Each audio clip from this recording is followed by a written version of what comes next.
देश में bulldozer action काफी विवादों में रहा है। अब इस मामले पर सुप्रीम कोर्ट ने सुनवाई करते हुए गाइडलाइंस जारी की है। इसमें साफ कहा गया है कि सिर्फ आरोपी या दोषी होने के आधार पर किसी के घर को बुलडोजर से नहीं गिराया जा सकता। सबसे बड़ी अदालत के इस आदेश के बाद यूपी में सियासत गर्मा गई है।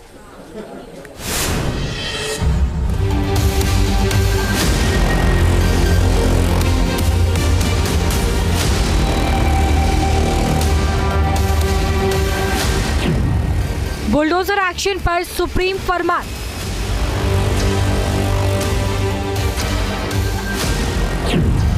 पंद्रह दिन के नोटिस के बिना कार्रवाई नहीं।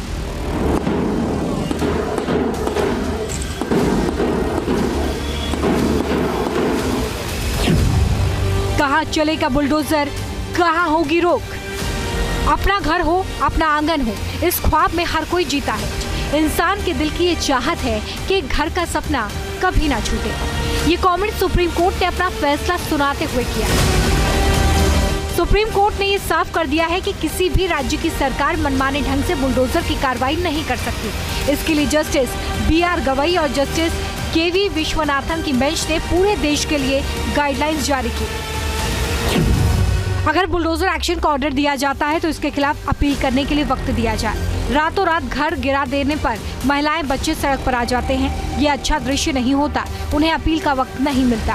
हमारी गाइडलाइन अवैध निर्माण जैसे सड़क या नदी के किनारे पर किए गए अवैध निर्माण के लिए नहीं है। कारण बताओ नोटिस के बिना कोई निर्माण न गिराया जाए। रजिस्टर्ड पोस्ट के जरिए कंस्ट्रक्शन के मालिक को नोटिस भेजा जाएगा और दीवार पर भी चिपकाया जाए। नोटिस भेजे जाने के बाद 15 दिन का समय दिया जाए। कलेक्ट्रेट और डिस्ट्रिक्ट मजिस्ट्रेट को भी जानकारी दी जाए। DM और कलेक्टर ऐसी कार्रवाई पर नजर रखने के लिए नोडल ऑफिसर की नियुक्ति करें। नोटिस में बताया जाए कि निर्माण क्यों गिराया जा रहा है, इसकी सुनवाई कब होगी और किसके सामने होगी। एक डिजिटल पोर्टल हो जहां नोटिस और ऑर्डर की पूरी जानकारी हो। तो ये वो आदेश है जो सुप्रीम कोर्ट की तरफ से सभी राज्यों की सरकारों को दिया गया है। मुझे ये लगता है कि एक कॉन्स्टिट्यूशनल डेमोक्रेसी के लिए ये एक बहुत अहम फैसला है। इससे बहुत सारे गरीबों बेसहारों का फ़ायदा होगा और जिनके घर अचानक से तोड़ दिए गए या फिर कुछ घरों पर निशाना बनाया गया था उसको रोकने के लिए ये एक बहुत अहम फैसला है। सर्वोच्च अदालत ने ये फैसला आज जमीयत उलेमा हिंद की याचिका पर किया है। दरअसल उत्तर प्रदेश, मध्य प्रदेश और राजस्थान में लगातार बुलडोजर एक्शन के बाद जमीयत उलेमा हिंद ने सुप्रीम कोर्ट में याचिका लगाई थी, जिसमें आरोप लगाया गया था कि बीजेपी शासित राज्यों में मुसलमानों को निशाना बनाकर बुलडोजर एक्शन किया जा रहा है। अब सुप्रीम कोर्ट ने अपना फैसला सुना दिया है और जमीयत उलेमा हिंद इसका स्वागत भी कर रहा है। किसी शख्स के मकान को गिरा देना जो उसकी सारी जिंदगी की कमाई की चीज थी, ये कानून के खिलाफ है। और जो कुछ किया जा रहा है वो गरीब लोगों की कमाई और उनकी जिंदगी की पूरी मेहनत के वो गोया के एक मर्तबा एक दिन में 1 घंटे के अंदर बुलडोजर चला करके मिसमार कर देना है।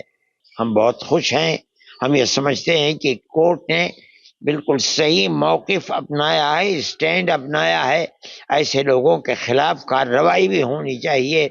जिन लोगों की दुनिया को लूट लिया गया है, बर्बाद कर दिया गया है, बर्बाद करने वालों से इस पैसे को वसूल किया जाना चाहिए। देश में बुलडोजर एक्शन की शुरुआत यूपी की योगी सरकार ने की थी, जिसके बाद ही अलग अलग राज्यों में ये मॉडल अपनाया गया।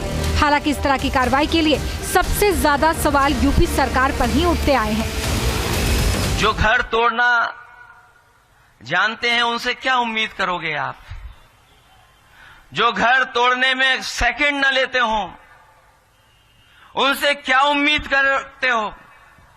कम से कम आज के बाद उनका बुलडोजर हमेशा हमेशा के लिए खड़ा हो जाएगा गैराज में। अब किसी गरीब का घर नहीं टूटेगा। देखिए, सुप्रीम कोर्ट के फैसले का स्वागत पूरा देश करता है, सरकार भी करती है, विपक्ष भी करता है। सरकार की मंशा नहीं कि किसी का मकान गिरावे। अगर कोई अपराधी अवैध संपत्ति कलेक्ट किया और सरकारी जमीन पर वो अगर मकान बनाया हुआ है तो उस सरकारी जमीन को खाली कराया जाता है। ऐसे अपराधियों से, ऐसे शरारती तत्वों से सरकार किसी की निजी संपत्ति पर कभी मकान गिराने का काम नहीं करती। ओपी राजभर जिस सरकारी जमीन की बात कर रहे हैं उसका जिक्र सुप्रीम कोर्ट ने अपने फैसले में किया है, लेकिन देश की सबसे बड़ी अदालत ने ये साफ कर दिया कि आवास का अधिकार मूल अधिकार का हिस्सा है। सुप्रीम कोर्ट ने इसके अंदर अहम तरीके से ये बताया है कि राइट टू शेल्टर और राइट टू लाइफ, आर्टिकल 21 के अंदर ये इंश्राइंड जो हैं ये अहम राइट्स हैं जो इंसान को दिए गए हैं, सिटीजन्स को दिए गए हैं, और इन राइट्स को इतनी आसानी से लिया नहीं जा सकता है। ड्यू प्रोसेस ऑफ लॉ को फॉलो करना पड़ेगा, जो अथॉरिटीज़ हैं जो एक इलीगल काम को वो लीगल तरीके से करने की कोशिश करते हैं, तो उसके ऊपर कोर्ट ने काफ़ी सख्ती से उसके ऊपर अपना जो है रिएक्शन दिया है।